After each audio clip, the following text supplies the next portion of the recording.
My husband's new wife actually demanded half of the company I built from nothing, the same $600 million company that paid for their lavish wedding. Stick with me while I share my story, and if it touches you, don't forget to support our channel by hitting that subscribe button, dropping a like, and sharing it with the people you care about. My name is Juniper Hayes. I'm 42 years old, and I own a nationwide skincare brand that I built with my own two hands. People see the polished side of me now, the tailored suits, the cars, the big office with floor-to-ceiling windows.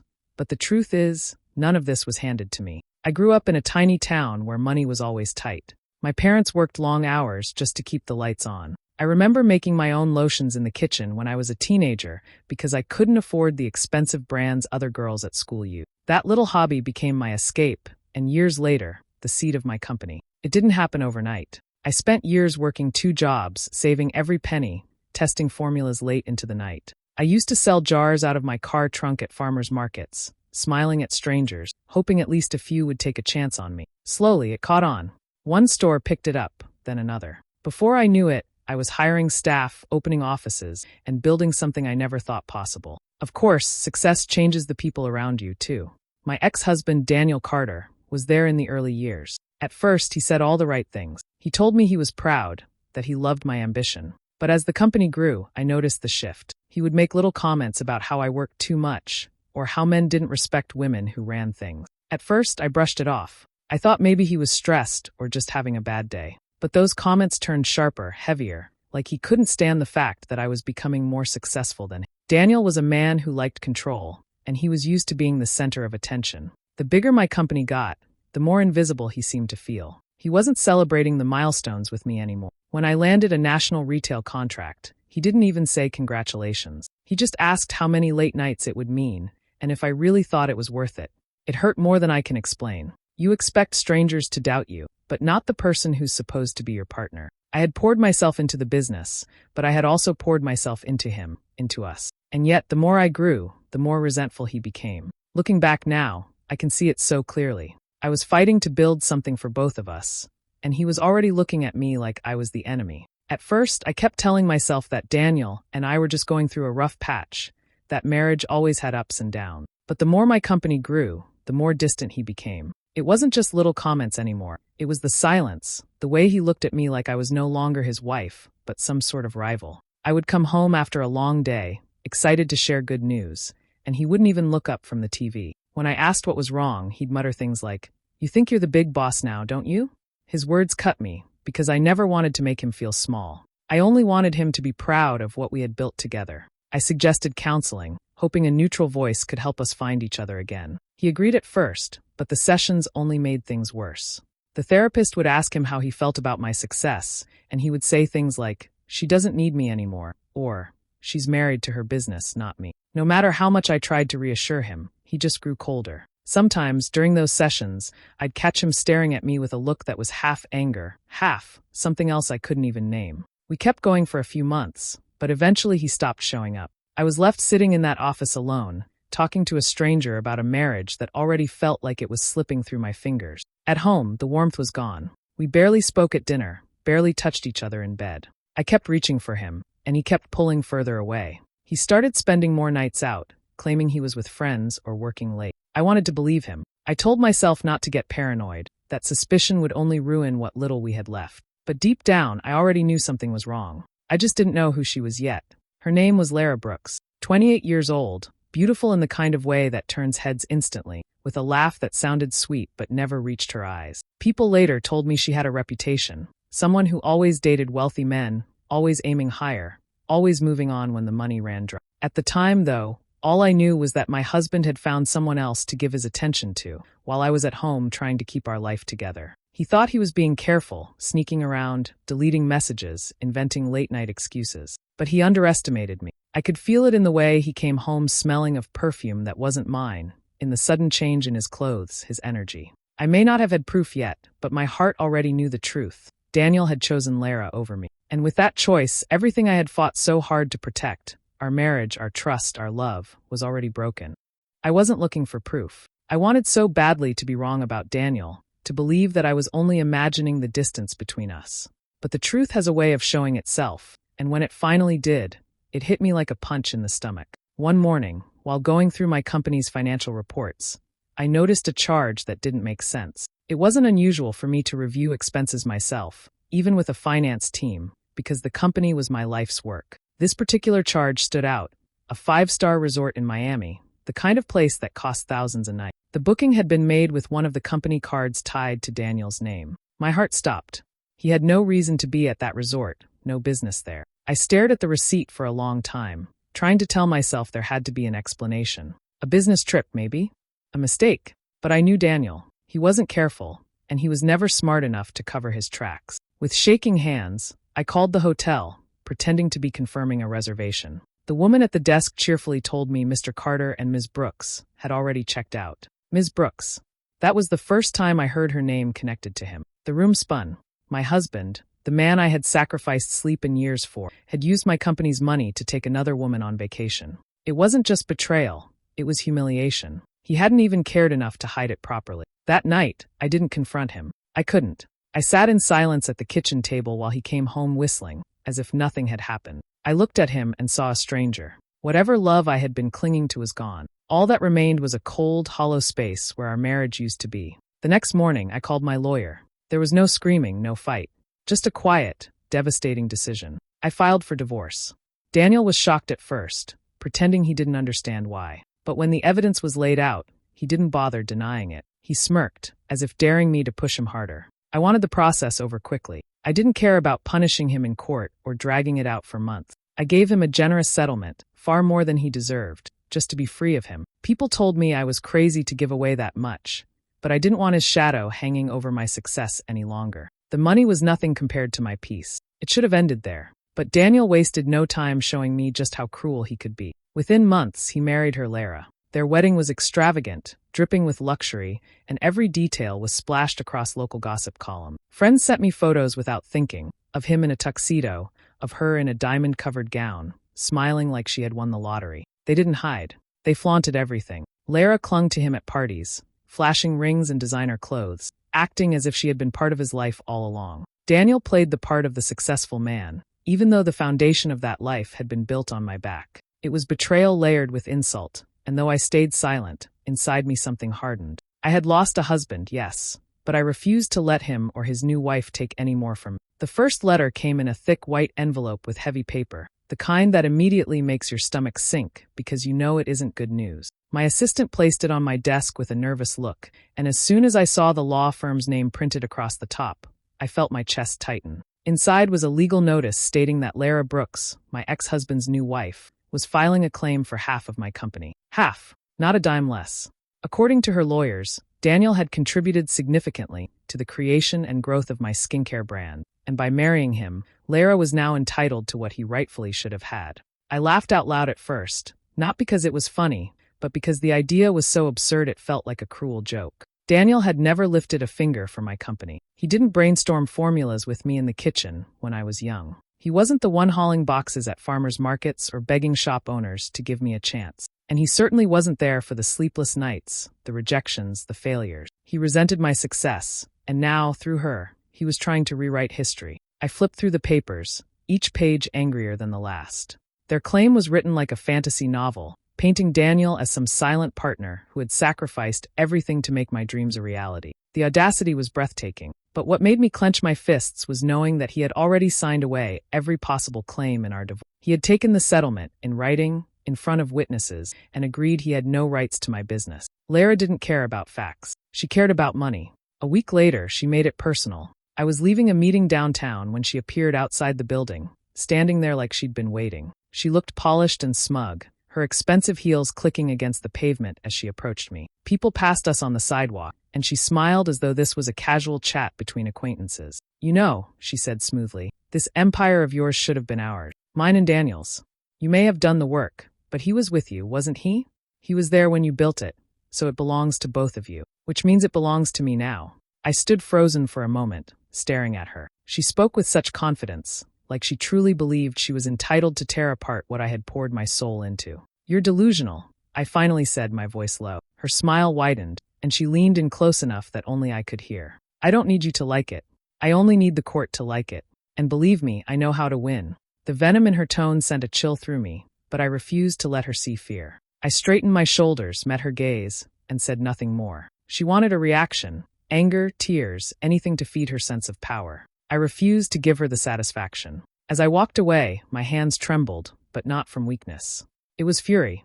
Lara thought she could bully me into surrendering the very thing I had built from nothing. She thought she could twist my past with Daniel into some kind of golden ticket for herself. But she didn't know me. I had built this company through rejection, through hardship, through people telling me I wasn't enough. And if she believed I would hand it over just because she stamped her name on a legal document, then she had no idea the kind of fight she had just started.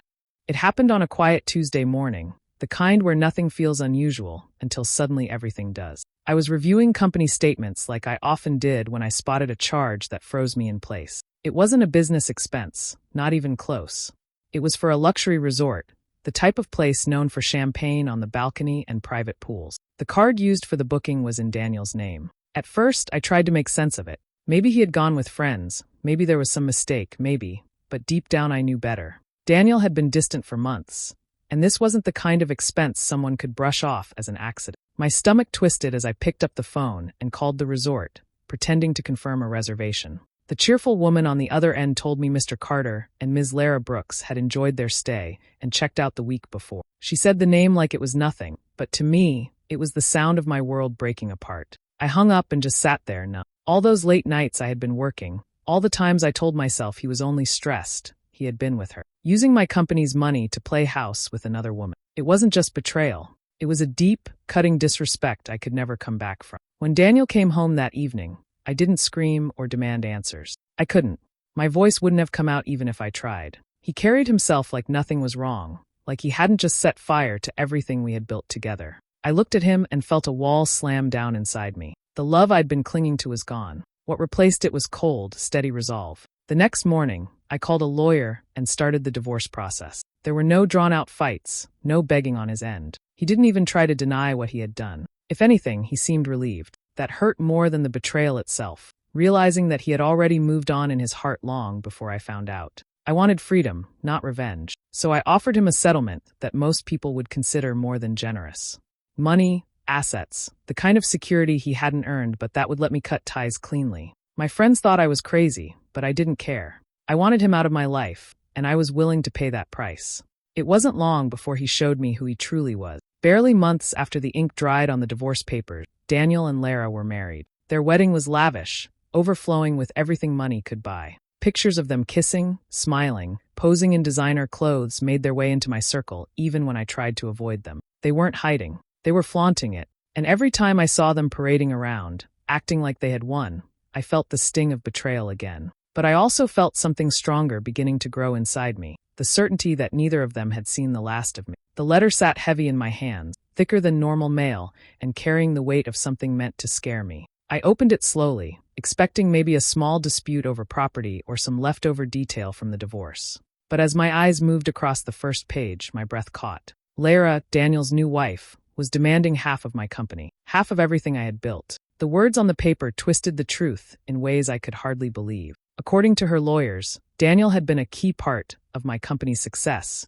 and now that he was her husband, she had a claim to what should have been his. It was written with such confidence, as if rewriting the past could make it real. I could almost hear her voice in the way the sentences were framed, smug, certain, greedy. I sat at my desk staring at the pages for a long time. It almost would have been laughable if it wasn't so cruel. Daniel had walked away from every possible claim when we divorced. He signed the papers, took the settlement, and agreed in clear, legal language that the business was mine alone. That wasn't just memory, it was law.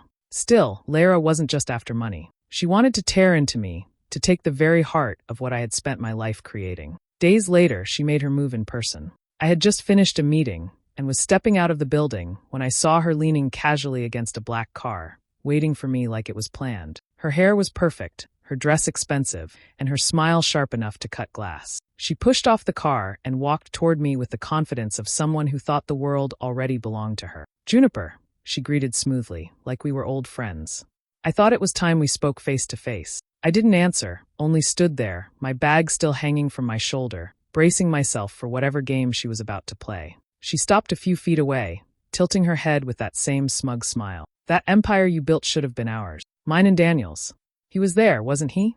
While you grew it, he stood by your side, which means it's as much his as it is yours." And now that makes it mine. Her voice was light, but her eyes burned with calculation. You're out of your mind, I said quietly, refusing to give her more than that.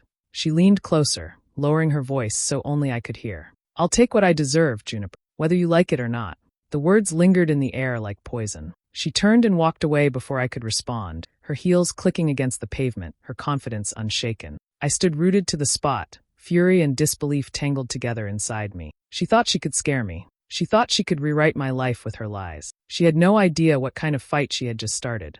The morning after Lara's confrontation, I made a call that changed everything. I reached out to Michael Harris, a well-known attorney who had a reputation for being sharp, calm, and ruthless when needed. When I explained the situation to him, he didn't laugh at the absurdity like I had expected. He simply said, "They're going to make this ugly. But if you want to fight, I'll make sure you win." That was all I needed to hear. The first weeks were brutal. Lara and Daniel's lawyers wasted no time building their case. They painted a picture of Daniel as some silent partner, claiming that my company would have never succeeded without his support. They suggested he had given me the stability and resources to chase my dream, as if my success was some gift he had handed me. Every page of their argument dripped with lies, and every time I read them, my blood boiled. Michael told me not to panic. He reminded me that emotion wouldn't win, but evidence would. So I went back into the records I had kept over the years. Old files, receipts from the days when I was mixing products at home, early tax returns showing the business had started years before Daniel ever showed interest. There were contracts with vendors I had signed alone, orders I had delivered personally, all proving the company was mine and mine alone. Piece by piece, I put together the story of how it had really begun. Meanwhile, Lara seemed to enjoy every second of the chaos she was causing. She started showing up at public events where I was invited, strutting in on Daniel's arm with a smirk that made my stomach turn. She wore designer gowns, dripping in jewelry, as if she was already the new face of my brand. At one charity gala, she made a point of introducing herself to people as the soon-to-be co-owner of my company. I saw the way some people looked at her, unsure if she was serious or not. That smug little grin told me she was thriving on the attention. I tried to ignore her, but it wasn't easy. Every time she flaunted herself in front of me, I had to bite back the urge to lash out. Michael reminded me again and again, stay calm. Let her make a fool of herself. In the end, the truth will speak louder than her performance. Court hearings dragged on, each side presenting their version of the story. Her lawyers threw accusations like darts, hoping something would stick. But each time, Michael would counter with hard evidence. The timeline was clear. My company had taken root long before Daniel had ever lifted a finger. He was never a partner, never an investor, just a man standing in the background. The lies made the battle messy, but underneath it all, I held on to one truth. They could smear me, they could try to rewrite history, but the documents in my hands told the real story. And no performance from Lara could erase that. Michael was careful with his words when he first brought me the findings, but I could see the spark in his eyes. We looked into Lara's past, he said, sliding a folder across the table. And let's just say she's done this before. I opened the folder, unsure what to expect. Inside were documents, old court filings, and even newspaper clipping. As I read through them, the picture of who Lara really was became clear. She had a history of latching onto wealthy men, making herself indispensable for just long enough, and then tearing them apart when things soured. There was a businessman in Dallas who she had dated for less than a year. When they broke up, she claimed he had promised her financial support and dragged him into court. He paid her off quietly, likely to avoid bad press. Then there was an older man in Chicago, a real estate developer, who she sued for emotional damages after their split. That case didn't hold, but it still showed the same pattern: attach herself to money, then find a way to take a piece of it when she left. As I flipped through page after page, I couldn't help but shake my head. She was clever, I had to give her that. Each time she played the victim, used charm and carefully chosen words to make herself look like the one who had been wronged. And each time, she walked away richer than before. It wasn't about love. It wasn't even about Daniel. It was about greed, pure and simple. Michael leaned back in his chair, arms crossed. She's a professional at that. Your ex isn't her first target, and he won't be her last.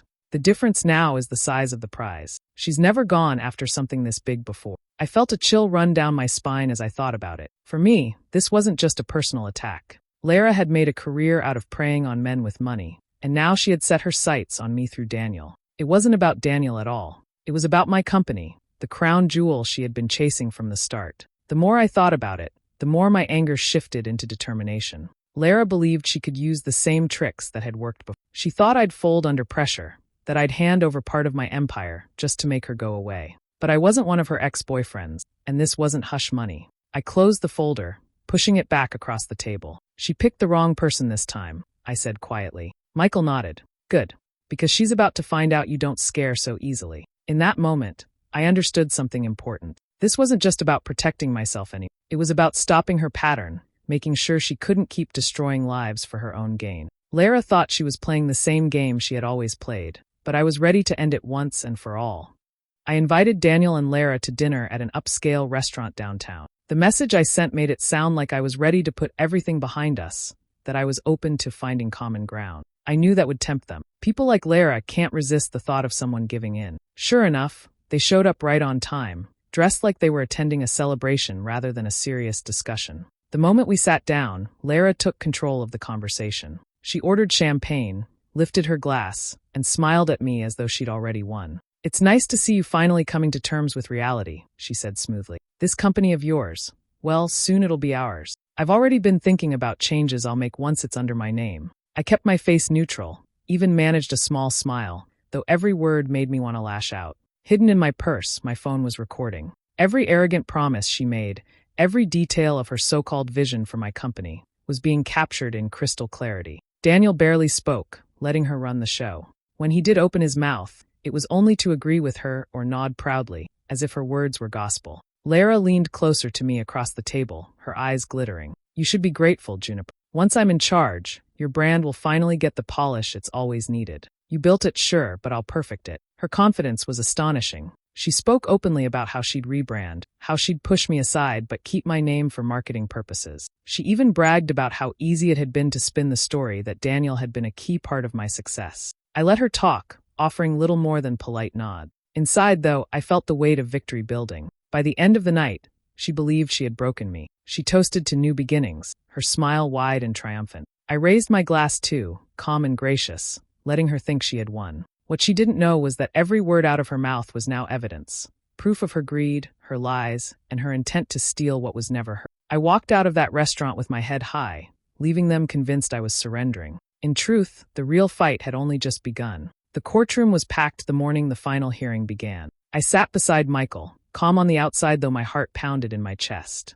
Across the aisle, Lara looked polished and smug, dressed as if she were already the new face of my company. Daniel sat beside her, quiet but avoiding my eyes. Michael opened with the divorce settlement. He laid the papers neatly before the judge and explained in clear words that Daniel had signed away every possible claim to my business. His signature was there in black ink, with no room for argument. The judge read it carefully, then nodded, already seeing the truth. Next came the stack of files we had gathered about Lara's past. Michael walked the judge through each case: the businessman in Dallas, the real estate developer in Chicago, others in between. Each story was the same pattern: a wealthy man, a short romance, and a lawsuit that ended with money in her pocket. Murmurs rippled through the courtroom as the pattern became obvious.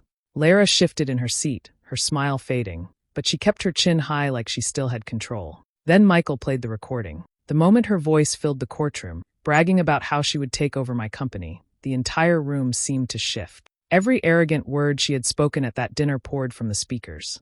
Her plans to push me aside, her pride in twisting the truth, her confidence that the court would hand her everything. Lara's face turned red, her eyes flashing with panic. Daniel sank lower in his chair, his shoulders slumped as if the weight of it all had finally crushed him. When the recording ended, the judge looked directly at Lara. His voice was sharp, leaving no room for doubt. This claim is not only without merit, it borders on fraud. Consider yourself warned, Mrs. Carter. If I see anything like this again, you'll face more than just dismissal. With a single strike of his gavel, the case was over. My company was safe. The air left my lungs in relief I hadn't felt in months. Daniel looked broken, staring down at his hands as if the ground had swallowed him whole. Lara, on the other hand, sat rigid with fury, humiliated in front of everyone. For the first time since this nightmare began, I allowed myself a small smile. They had tried to take everything from me, and instead they lost it all.